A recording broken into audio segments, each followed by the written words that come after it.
One technique with the smoking gun that's very easy, we call it smoking in a bag. Very simple. Take whatever ingredients that you have that you want to impart that smoky flavor into, put it into a sealable bag, start to seal it, leaving an opening at the end for the smoking tube. In this case, we're going to use some hickory. It's the strongest, harshest smoke, and we want to actually impart that smoky flavor into the salt. So we're going to put this hickory wood in here. Insert the smoking tube into the bag. And then you want to seal around it as much as you possibly can. Turn the smoking gun on. Light it.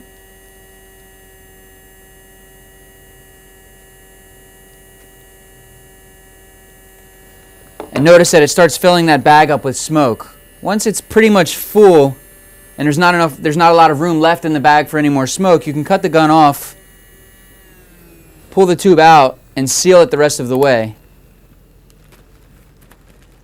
And let the bag finish the rest. The next technique with the smoking gun is smoking solid foods in a food processor. In this case, we're going to show you how to make a smoked tomato salsa. Very simple. We're going to use some mesquite wood, put that into our chamber, and we're actually not going to utilize the stand in this process. We're going to pick it up just like that, insert the tube into the top of the food processor, start smoking.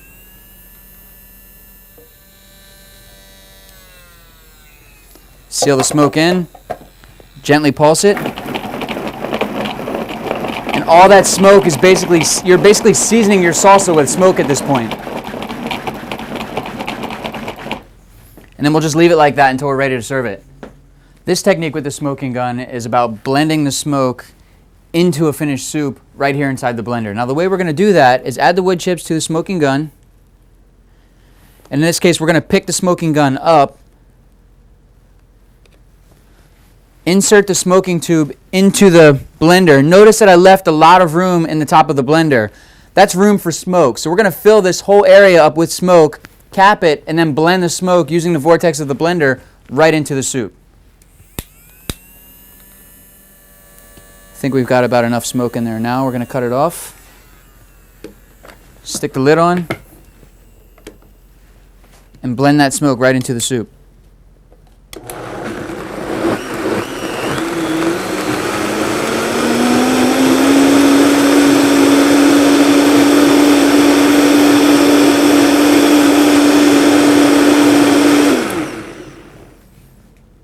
What I would like to do is just leave the lid on there until you really don't see any more smoke in there. Once you can pretty much see through there, you know that it's all sort of absorbed into the soup and you're ready to go. Now, smoke is also becoming a popular ingredient in cocktails today. I'm just going to take a traditional margarita base with tequila, some lime, some sugar, and we're going to actually smoke that with the smoking gun to get that mezcal flavor. Add the wood chips to the smoking gun. We've got our base in a cocktail shaker. We're going to turn it on.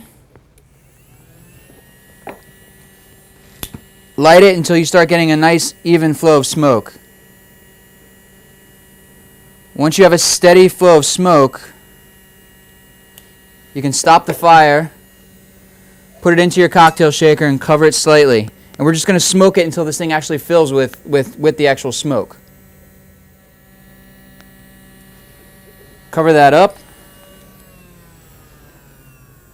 And the cool thing about this is, like, you can do this in the kitchen. Nobody sees you do it. Then you walk out to the table and your guests are waiting for their cocktails.